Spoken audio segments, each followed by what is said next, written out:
Hi hello नमस्कार, शुभ सकाळ मित्रांनो, कसे आहात? मी पण मस्त आहे. आय होप तुम्हीही छान असाल. आजच्या सुंदर गोड दिवसाच्या तुम्हाला सुंदर गोड शुभेच्छा.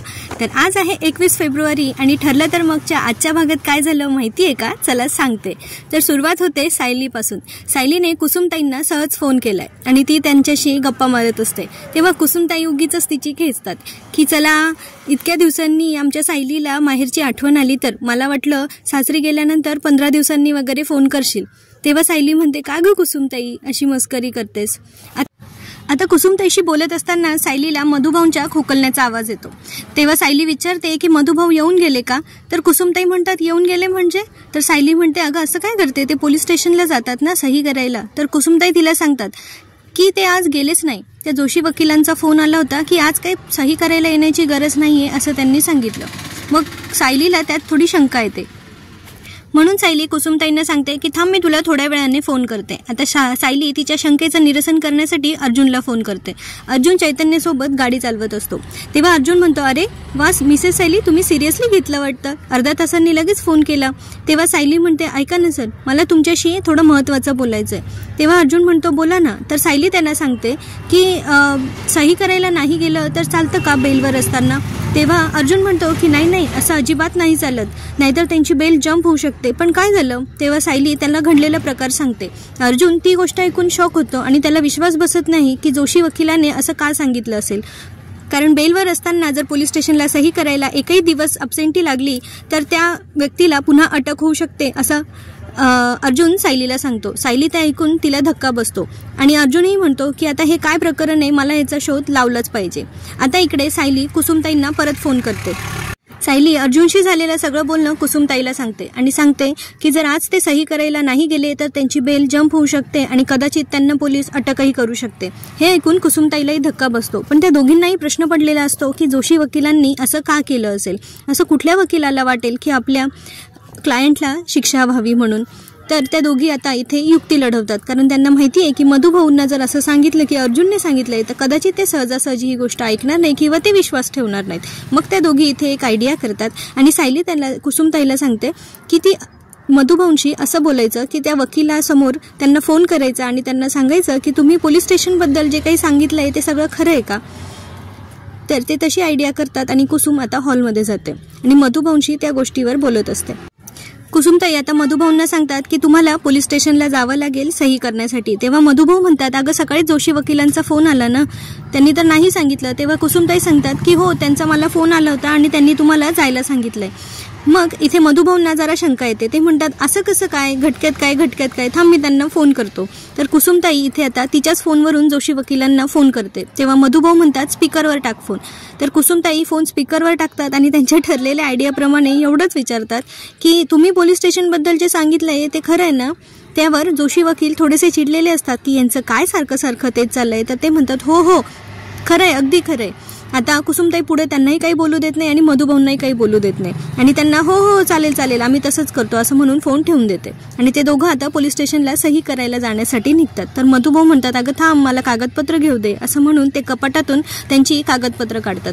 आता इकडे सायली विचार करत असते की काय ठरलं असेल त्यांचं. तर तेव्हा कुसुमताईने त्यांना केलेला मेसेज तिला मिळतो की काम झालंय, म्हणजे ते दोघं पोलीस स्टेशनला निघाले. सायली हे ऐकून तिला जरा हायसं वाटतं, पण तरीही अजून तिच्या मनात शंकाच असते की जोशी वकिलांनी असं का केलं असेल. आता इकडे प्रिया काल अश्विनच्या हॉस्पिटलमध्ये आली होती, कारण तिला सोकॉल्ड सायकेट्रिकला खोटं भेटायचं होतं. आता अश्विन तिची समजूत काढत असतो. प्रियाने इथे पूर्ण टेबल टिश्यू पेपरने रडून खोटं भरून ठेवलेला असतो. अश्विनला बिचाऱ्या प्रियाची फारच दया येते. साधा भोळा अश्विन तिच्या जाळ्यात हळूहळू आता अडकत चाललाय, पण प्रिया त्याच्या या भोळेपणाचा फारच गैरफायदा घेते. म्हणून म्हणतात ना, माणसाने इतकं पण साधं राहू नये की जगातला कुणीही व्यक्ती त्याला येता जाता अडकवत बसेल. आता इथे प्रियाचा रडून इमोशनल ड्रामा सुरू होतो. ती अश्विनला म्हणते, अरे अश्विन, मी काय करू? एकाच मुलाने मला एकदा नाही तर 2 वेळा डावललंय रे. आता तो आणि त्याची बायको तर सुखी असेल ना तिकडे. तुला सांगू, माझं कशात चित्त लागत नाही रे. तुला माहिती आहे, काल आई वडिलांनी समोसे आणले होते पण माझं काही खावंसच नाही वाटलं. मला कशातच काहीच इंटरेस्ट वाटत नाहीये रे अश्विन, असं ती त्याला इमोशनल करत असते. तेव्हा बिचारा अश्विन तिला समजूत घालण्यासाठी तिचा हात हातात पकडतो. त्यावर प्रिया जाम खुश होते, कारण तिला कळत चाललंय आता हा मासा आपल्या जाळ्यात अडकलाय. पण इथे अश्विनला जरा ऑकवर्ड होतं आणि तो त्याचा हात लवकर बाजूला करतो. आता प्रिया अजून त्याला जास्त इमोशनली गुंतवण्यासाठी खूप जास्त ड्रामा करायला लागते आणि ती सांगते की असं वाटतं की आता सायली इथे किचनमध्ये काहीतरी बनवते आणि तिने बनवत असताना त्याचा सुगंध पूर्ण किचनभर दरवळतोय मस्तपैकी. आणि याचा आस्वाद घेतेय विमलताई. विमलताई सायलीला म्हणतात की सायलीताई, तुम्ही एखादा पदार्थ जेव्हा बनवतात ना तेव्हा पूर्ण किचनमध्ये त्याचा सुगंध पसरतो, पण मला तुम्हाला मदत करायला तिथे येता नाही येते, याचं फार वाईट वाटतंय. तेव्हा सायली म्हणते हे दुरावे पण लवकर मिटतील विमलताई. आणि हे बघा, घरात गोडधोड बनला ना की घरात कसं असं वातावरण प्रसन्न राहतं. ते म्हणतात ना, माणसाच्या मनात जाण्याचा मार्ग त्याच्या पोटातून जातो, तसंच काहीसं. आता इथे सायली आणि विमलचं हे संभाषण सुरू असतं. तेव्हा विमल तिला विचारते की काय बनवताय सायलीताई. तर सायली म्हणते बघाच तुम्ही काय बनवते ते. आणि हळूहळू हे दुरावे मिटतील हा विश्वास सायलीचा लवकर खरा हो ही अपेक्षा. आता इकडे चैतन्य आणि अर्जुन एकमेकांशी डिस्कस करत असतात की त्या जोशी वकिलाने मधुभाऊंना असा सल्ला का दिला असेल. त्यावर चैतन्य म्हणतो की मला आधीपासूनच त्या जोशी वकिलांवर जरा डाऊट येतोय. त्यावर अर्जुन म्हणतो अरे पण असं इतकं खोटं कसं काय कोणी वागवू शकतं, म्हणजे तो मधुभाऊंना फसवतोय अरे. असं त्यांचं डिस्कशन चालू असताना अर्जुन त्याला म्हणतो की चल आपण जाऊ आणि त्या जोशी वकिलालाच विचारू की तो असं का वागतोय आणि त्याने असं का केलंय ते. आता ते दोघं जोशी वकिलाकडे जायला निघतात. अर्जुन एकदम तावत जोशी वकिलाच्या ऑफिसकडे जात असतो. आता इकडे जोशी वकील त्यांच्या ऑफिसच्या बाहेर पवार वकिलांसोबत कुठेतरी जाण्यासाठी निघालेले असतात. ते दोघंही ऑफिसच्या बाहेर असतात, पण ते एकाच कॅम्पसमध्ये असतात. तेव्हा त्यांनी थोडंसं असं आपली धाकधूक वाढवण्यासाठी जरा दाखवलंय की अर्जुन इकडून येतोय, जोशी वकील इकडून येतोय, म्हणजे आपल्याला वाटतं यांची भेट होते की नाही. आता जोशी वकील आणि पवार वकील एकमेकांशी बोलत असतात. तेव्हा जोशी वकील मधुभाऊंना मी कसं फसवलं याचे मढायक्या मारून पवार वकिलांना सांगत असतो. आणि पवार वकील आणि जोशी वकील दोघंही एकमेकांशी बोलत असतात की आपण कोर्टात कसा खोटा युक्तिवाद करणार आहोत. आता अर्जुन या दोघांकडे पाहतो, पण त्याला पवार वकील दिसत नाही. तेव्हा पवार वकील आधीच गाडीत बसलेले असतात आणि जोशी वकील गाडीत बसण्यासाठी तयार असतात. इतक्यात एक कोणीतरी दुसरे वकील येतात आणि ते जोशी वकिलांशी काहीतरी बोलतात. तोपर्यंत अर्जुनने पवार वकिलांना पाहिलेलं नसतं. आता जेव्हा जोशी वकील गाडीत बसतात तेव्हा अर्जुनचं लक्ष पवार वकिलांकडे जातो. कसं शक्य आहे ना, दोन विरोध पार्टीचे ते दोघं वकील असतात आणि एकाच गाडीत बसताय आणि डिस्कशन करतायत, हे जरा आपल्याला पण न पटण्यासारखं आहे. तेव्हा अर्जुनला पण इथे बघून धक्का बसतो आणि मग तो विचार करायला लागतो की हे दोघं एकत्र काय करताय. आता त्यांनी थोडासा त्याचा सस्पेन्स असा राहू दिलाय बाजूला आणि इकडे दाखवलंय की सायली मगाशी किचनमध्ये जे बनवत होती ती होती ड्रायफ्रुट्सची बर्फी आणि तिने ती आजीसाठी शुगर फ्री बनवली आहे. आता पूर्ण आजीला ती एवढी चमचमीत बर्फी इतकी मस्त अशी सजवून ठेवलेली डायनिंग टेबलवर दिसते. त्या जरा इकडे तिकडे चोरासारखी नजर वळवतात आणि त्यातला एक छोटासा तुकडा काढून पटकन तोंडात टाकतात. आता किती गोड आहेत ना या पूर्ण आजी. खरंच माझी आजी पण अशीच होती. तुमच्या आजीबद्दलचा असा काहीतरी अनुभव असेल तर तुम्हाला शेअर करायला आवडेल का माझ्यासोबत? कमेंट बॉक्समध्ये नक्की करा, जर तुम्हाला वाटलं मी तुमच्या जवळची आहे तर. आता इकडे पूर्ण आजीने एक तुकडा खाल्ला, पण आजीचं काही मन भरलेलं नाहीये. तुम्हाला आठवतं गुलाबजामुनवाला सीन सायली अर्जुनच्या लग्नातला? तिथेही पूर्ण आजीने असंच केलं होतं. आता त्या अजून एक तुकडा घेण्यासाठी येतात आणि तो पटकन तोंडात टाकणार, तेवढ्यात सायली त्यांना म्हणते घ्या तुमच्यासाठीच बनवली आहे. आता मात्र पूर्ण आजीची खटकते. पूर्ण आजी म्हणतात मला वावडं गोडाचं नाहीये, ते बनवणाऱ्या माणसांचं आहे. आता सायलीने बिचाऱ्यांसाठी एवढी छान शुगर फ्री बर्फी बनवलेली असते, पण पूर्ण आजीच्या मनात जो राग आहे त्यामुळे त्यांना सायलीने घेतलेले एफर्ट्स दिसत नाहीये. पण सायली किती समंजस आहे ना, तिला माहिती आहे माणसं वाईट नाहीये, परिस्थितीने त्यांना आपल्याबद्दल तसं बनवलंय आणि त्यांच्याबद्दलच्या विश्वासामुळे ती खंबीरपणे पुन्हा उभी राहते. आता पूर्ण आजी ती बर्फी खाऊन चालले जातात आणि इकडे विमलताई त्यांना म्हणतात की मला खरंच वाईट वाटतं सायलीताई, तुमच्याशी असं वागलं जातं ते. सायली म्हणते नका हो काळजी करू, तुम्ही बघितलं नाही का पूर्ण आजीने 2 बर्फी खाल्ल्या. म्हणजे सायली निगेटिव्हमधून पॉझिटिव्ह कसं शोधावं ना हे सायलीकडून शिकावं. आता त्या दोघी छान गप्पा मारत असतात. तेव्हा आता विमलताई सायलीला सांगतात की तुमच्याऐवजी ती तन्वी किंवा प्रिया इथे आली असती तर काय झालं असतं या घराचं काय माहिती. तेव्हा सायली म्हणते देव जे चांगलं करतो ना ते चांगल्यासाठीच असतं. असं त्या दोघींमधलं डिस्कशन चालू असतं. आता विमलताई म्हणतात की त्यांनाही असं वागायला जरा वाईट वाटतं त्यांच्यासोबत, पण काय करणार, घरातले सगळेच असे तर त्यात त्या काही करू शकत नाही. आणि त्या सांगतात की सायलीताई तुम्ही सगळ्यांवर किती जीव लावतात आणि ती तन्वी तिचं कोणावरच प्रेम नव्हतं हो. पण सायलीला ही गोष्ट कळते, पण ती म्हणते जाऊ द्या, जे होतं चांगल्यासाठीच. आता इकडे विमलताईंनी सायलीसाठी चहा केलाय आणि त्या तिला किचनमध्ये घेऊन जातात आणि सांगतात की तुम्ही सकाळपासून खूप दगदग करताय, घ्या थोडा चहा घ्या. तेवढ्यात तिथे कल्पनाताई येतात. ते म्हणतात ना, माणसाचं ज्यांच्यावर जास्त प्रेम असतं त्यांच्याबद्दल त्यांच्या चुकीच्या वागण्यावरून रागही तेवढाच येतो आणि इथे तर त्यांचा विश्वास मोडलाय, त्यामुळे त्या जरा जास्त रागात आहे. आणि त्या विमलताईला सांगतात की आधी या घराचे नियम वेगळे होते आणि आता वेगळे, तुला ते चांगलं माहिती आहे, त्यामुळे नको त्या लोकांचा तुला जास्त पुळका येऊ देऊ नकोस, असं त्या तिला बजावून सांगतात. सायलीला इथे खूप वाईट वाटत असतं, कारण ती त्यांना आई म्हणते आणि आई आपल्यावर नाराज असेल तर किती वाईट वाटतं ना. पण बिचारी सायली काहीच नाही बोलत. ती चहाचा कप तसाच ठेवून तिथून निघून जाते. आता इकडे प्रिया आणि अश्विनचं पुन्हा डिस्कशन सुरू होतं. हे फार बघायला आणि मला सांगायलाही बोर होतंय, कारण मला त्या प्रियाची नाटकं नाही आवडत. तुम्हालाही कंटाळा येत असेल ना. आता प्रिया आणि अश्विन दोघंही बोलत असतात. अश्विन त्याच्या बाजूने खरं आहे, पण प्रियाचं तर सगळं नाटकच चालू आहे ना. बाई, किती नाटकं जमतात ह्या पोरीला, हिला तर ऑस्कर देऊन टाकला पाहिजे. आता ती सांगत असते की मला आता नाही जगावं असं वाटत. त्यावर अश्विन म्हणतो की तू असा विचार का करतेस, आपल्याला प्रेम करणारी आपली माणसं आजूबाजू असतात, तू त्यांच्याकडे बघ. तेव्हा ही प्रिया म्हणतो कोण आहे माझ्यावर प्रेम करणारं. तेव्हा तिला अश्विन सांगतो अगं मॉम आहे, डॅड आहे, पूर्णा आजी आहे आणि मी पण आहे ना. आता मी पण म्हटल्यानंतर हिच्या डोळ्यात ती चमक येते की हा आपल्या जाळ्यात आता फसतोय. आणि मग तिच्याकडून अश्विन प्रॉमिस घेतो की तू यापुढे जीव देण्याचा वगैरे विचार करणार नाही. त्यावर प्रिया म्हणते की मी तुला प्रॉमिस नाही करू शकत, पण हो, तू मित्र म्हणून मी तुझ्याशी एवढं शेअर केलं, मला खूप बरं वाटलं रे. आणि त्या दोघांचा सीन तिथे संपतो.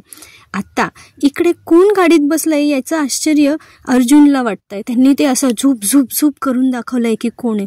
अर्जुनला दिसतं की ते दुसरे तिसरे कोणी नसून गाडीत बसलेला व्यक्ती पवार वकील आहे. आणि अर्जुनला सगळं क्लिक व्हायला लागतं की या दोघांचं काहीतरी डिस्कशन चाललंय, ते केसबद्दल असेल का असा तो विचार करतो.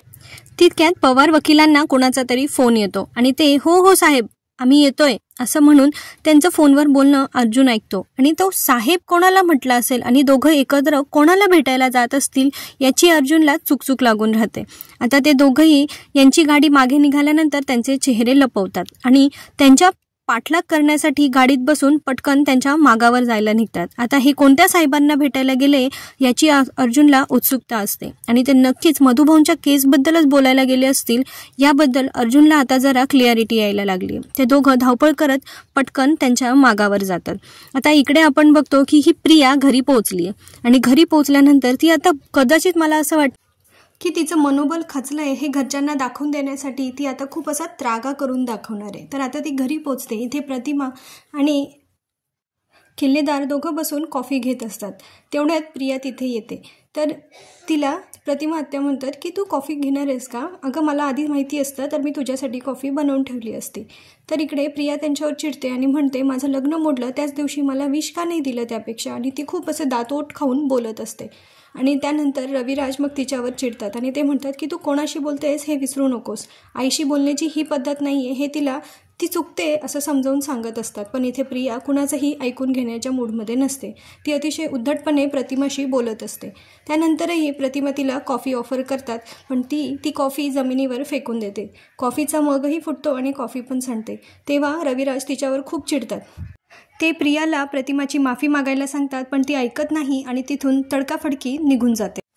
आता इकडे अर्जुन आणि चैतन्य यांची गाडी त्या वकिलांची गाडीचा पाठलाग करत ते पोचलेत ज्या व्यक्तीला म्हणजे ज्या साहेबांना ते भेटायला गेलेत ते वकील त्यांच्यापर्यंत. आणि तेव्हा त्यांच्या लक्षात येतं की तो साहेब म्हणजे दुसरा तिसरा कोणी नसून महिपतच आहे.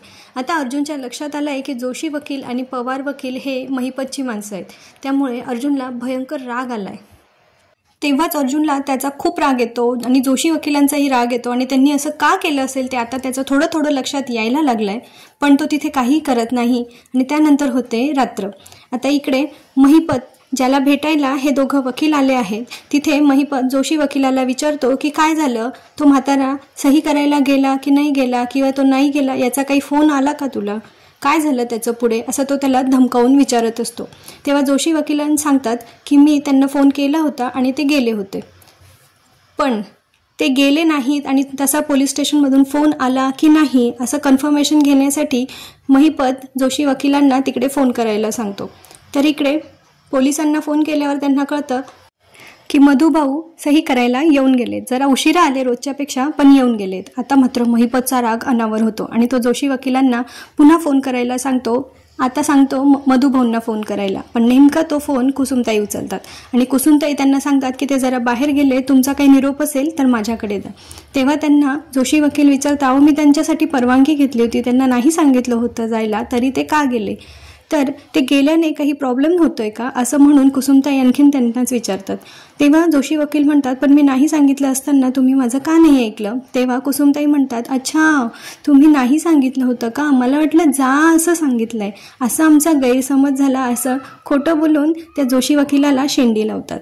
आता इकडे पवार वकील म्हणतात की तुमच्या अशिलाने, तुमच्याच क्लायंटने तुमचं ऐकलं नाही असं म्हणून ते अजून स्वतःची कॉलर ताट करून घेत असतात. मात्र इथे आता महिपतला जाम राग आलाय. ते जोशी वकिलाला मारण्यासाठी सुरा शोधतात आणि एक लांब सरक सुरा ते काढतात सोफ्याच्या इकडे लपवलेला आणि जोशी वकिलाला सांगत असतात, तुला एवढंसं काम सांगितलं तेही तू ऐकलं नाहीस, आता तुझे हात तोडू की पाय तोडू, अशी त्यांची गंमत असते. आता इकडे संध्याकाळी सायलीने छानपैकी ठिपक्यांची रांगोळी काढली आहे, 7 ठिपक्यांची रांगोळी, जी पूर्ण आजीला खूप जास्त भावते आणि पूर्ण आजी तिच्याकडे बघून प्रसन्न होतात आणि म्हणतात की वा किती छान रांगोळी काढली आहे. आता पूर्ण आजीला कळायला हवं होतं की हे असे संस्कार सगळे सायलीचे आहेत, पण तरी त्या विमलला आवाज देतात आणि तिला म्हणतात की किती छान रांगोळी काढली आहे. आता कल्पनाताई तिकडे पाकिट घेऊन येतात आणि पूर्ण आजी त्यांना बक्षीस म्हणून काही पैसे देऊ करतात. तेव्हा ते म्हणतात, अगं किती छान रांगोळी काढली, हल्ली कुठे बघायला मिळतं असं. तर विमलताई म्हणतात, अगदी खरं आहे पूर्ण आजी तुमचं, पण ही रांगोळी मी नाही तर सायलीताईंनी काढली आहे. आणि मग ते सगळे त्यांचे एक्सप्रेशन बदलतात पुन्हा, कारण सायलीचं त्यांना सध्या वाव आहे. आता सायली म्हणते की मनापासून केलेली ही स्तुती माझ्यापर्यंत पोहोचली, थँक्यू पूर्ण आजी. पण तरी पूर्ण आजी आणि कल्पनाताईंचा चेहरा पाहिजे तसा खुलत नाही. आणि इथेच आजचा एपिसोड संपतो. आता पुढच्या भागात आपण पाहू शकतो की अर्जुनने थोडेसे एफर्ट्स घेऊन महिपत आणि जोशी वकिलांचा एखाद्या हॉटेलमधला किंवा बारमधला व्हिडिओ वेटरच्या मदतीने घेतला आहे आणि आता तो पुरावा म्हणून मधुभाऊंसमोर सादर करणार आहे. तर आता तरी मधुभाऊंचा अर्जुनवर विश्वास बसेल का आणि त्यांचे डोळे उघडतील का हे बघणं मनोरंजक ठरणार आहे. तर भेटूया पुढच्या भागात. तोपर्यंत आपली आणि आपल्या प्रियजनांची काळजी घ्या आणि चॅनलला सबस्क्राईब केल्याशिवाय जाऊ नका. धन्यवाद.